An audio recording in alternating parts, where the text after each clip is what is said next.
Jeff Hardy's run in the late 2000s is one of the SmackDown vs. Raw 2011 one of the greatest of all time. Sorry, slip of the tongue, synonym, it happens. Jeff Hardy has always been loved by wrestling fans around the world, but his run on SmackDown in 08 saw him become the most popular wrestler in the company. And even though Jeff had experienced success at that point in his career, whether it be in the tag team with his brother Matt or even as a mid-card champion, he hadn't quite reached the pinnacle yet. That was until December 14th, 2008, but we'll get onto that a little bit later. Although realistically, most of you know where I'm hinting at. And don't get me wrong, I mean absolutely no disrespect to Matt Hardy when I say this, but in terms of singles careers for those two boys, Jeff was Timothy, okay? Jeff was that guy. And let me tell you something, I say that with the maximum glazing.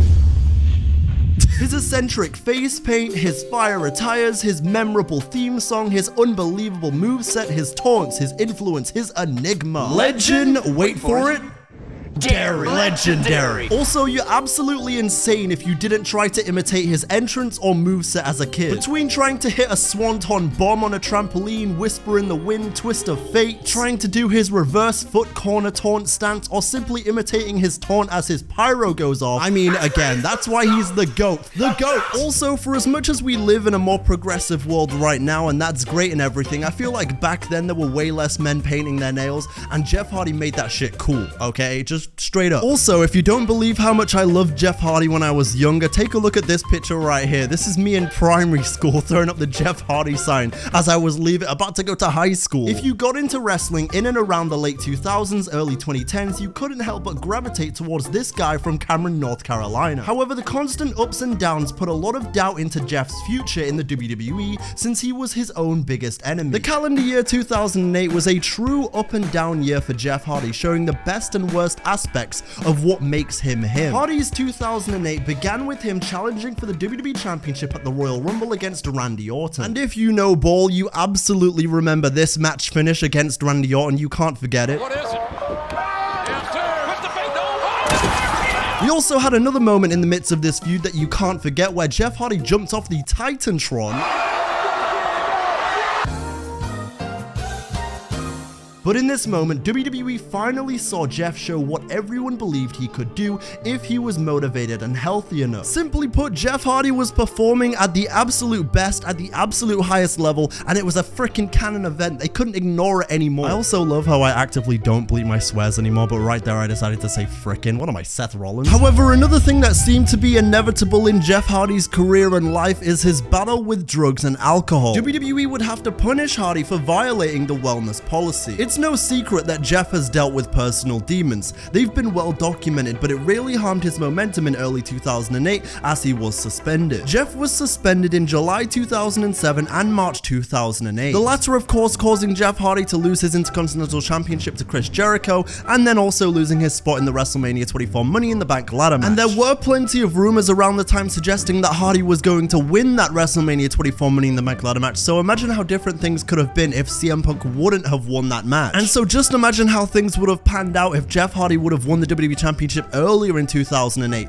or maybe CM Punk never won Money in the Bank. I don't know. It's a crazy little butterfly effect of events, kind of like the Roman Reigns Day 1 theory. Like I said though, Jeff winning the title, being that popular and that great around that time was inevitable. When he finally returned from suspension, everyone hoped that he would prevail and overcome the biggest hurdle of his career so far, being himself. He realized his mistakes of the time and still performed like the GOAT he is when he was back. He would be drafted to SmackDown in 2008, signaling a fresh start and a sign of great things to come. And by the way, Jeff Hardy's feud with Umaga during this time being one of the more underrated points of his career on his rise to superstardom. These two men had some incredible matches together that were physical and as fun as you'd imagine, as they pushed each other to their limits. And I highly recommend you go back and watch those matches if you've never seen them before. Umaga was a dominant force while Jeff was his usual self in the most exciting ways, throwing his body around, making the fans fall more in love with his character match by match. It was a great story and was one rivalry that left both wrestlers looking fantastic. And it obviously goes without saying, but RIP Umaga. Now when it comes to SmackDown, it has almost always been considered the B show of the WWE. Even though, to be fair, if you really know your graps, you know that SmackDown has been the A show many times, even if not in the eyes of the higher ups. For example, I look at post-draft 2016 SmackDown Live, I look at the SmackDown 6, or you know, I look at that time when WWE's Red red brand went adjacent with WWE's blue brand in the year of the rabbit, and the emergence of such an event meant a lot to a Paramore such as myself. No. SmackDown actually had a short stint of passing Raw in 2008. The main event core of Triple H, Jeff Hardy, Edge, and The Undertaker helped make the show a must-watch product. And through these opportunities, a guy like Jeff Hardy started to take off. He was getting longer matches on TV, and he was getting bigger names to wrestle with. And for context, Triple H during this time winning the WWE Championship from Randy Orton, with Hardy and the King of Kings mixing it up later that year. And even in a single loss to Triple H, Hardy proved he was ready for a bigger role by having the audience on his side. Triple H was the most protected face at the time, but the story of Hardy getting his shot to finally win the big one was too much for WWE to deny. Again, I'm not getting paid here to create Jeff Hardy documentary titles, but charismatic, enigmatic, inevitable. Pay me. From daredevil to champion, from enigma to icon. December 14th, 2008, the day Jeff Hardy finally became WWE Champion. Finally, after a year of ups and downs, the charismatic enigma had reached the pinnacle, and in my opinion, the emotions of which can be summed up in this crowd piece. Me too, dude. Me fucking too. A sea of people filming this on flip phones and people screaming, crying, smiling with signs for the hero in his biggest moment. An incredible journey and match which featured a spear through the announce table, a battle interrupted by Vladimir Kozlov, who, yes, was a main eventer kind of at this time, I don't know. However, of course, this would be before he scored his big claim to fame playing Vladimir in GTA 4. That's not what happened? Yeah, okay, listen, pal, there's no way they're gonna turn this intimidating guy, this beast of a man, into a comedy act with Santino Marella. Are you freaking kidding me?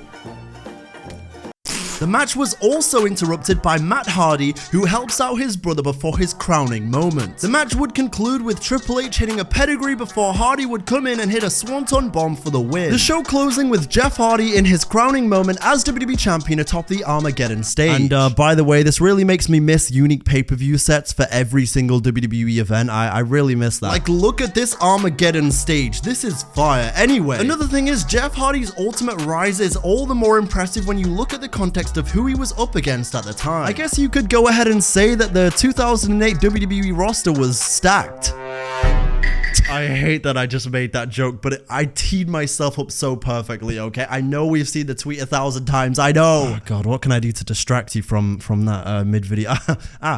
Ladies and gentlemen, here's a retro DDJ moment. Headbutt your TV. Alright, let's go. But seriously, the roster had the likes of Edge, John Cena, Triple H, Shawn Michaels, Batista, Umaga, Taker, Mysterio, Big Show, JBL, Jericho, Orton, and more. However, for as much as people like Cena, HBK, and Triple H were more popular than Hardy at the time, for the latter part of 2008, Hardy was him. He was so him that he did actually take over Cena in merch sales for a time during that year. It really wasn't all that hard for WWE to take the ever-unique personality and the charisma of Jeff Hardy and create a story that the fans would love and get behind. While guys like Cena, Triple H, and Shawn Michaels had multiple lengthy world title reigns and more main events than anyone could name, Jeff Hardy had the most unique charisma you'd ever seen, and you couldn't help but think at the time, especially if you were a younger fan like we were, it was just the coolest thing in the world. Jeff Hardy is just fucking cool, okay? Hardy was scratching and clawing his way into the main event scene, hoping to accomplish success on the highest level for the first time. And by that point in later 2008, everyone in the WWE solar system was treating Jeff like the star he deserved to be, so again, it was only a matter of time. However, WWE were hesitant on putting the title on Hardy not long after his suspension, but they couldn't deny this groundswell of support any longer. Jeff had every demographic on his side at the time, from the long-time die-hard fans following his journey to the younger audience inspired by his character and his cool-ass moveset. So again, if you didn't think Jeff Hardy was the coolest motherfucker around that time, I don't care how old you are, then something's wrong with you. In fact, if you don't think Jeff Hardy's cool, then fuck you. However, with that being said, with every rise, there is often a fall. There was still that looming drug and alcoholic background that has always been a crux in the career of Jeff Hardy. Within the space of 1 year, he would reach the main event scene in WWE and become WWE and World Heavyweight Champion. And then he would leave the company, all in the space of a year. His rivalry, for example, with CM Punk will always be iconic to me. Two of my all-time favorites in a story that really dove into some real themes for both men. That feud deserves its own video though, it's fantastic. However, in August 2009, Jeff Hardy would leave WWE, signaling the end of his most iconic run. In terms of the post-WWE career of Jeff Hardy, and before his yet again iconic return in 2017, there were positives and negatives of this period. You could of course on one hand go ahead and look at the broken gimmick of Matt Hardy and Jeff's involvement as Brother Nero. Yes, you could of course also go ahead and look at their stellar matches against the Young Bucks, but obviously we kind of have to address the elephant in the room if we're talking about rise and fall.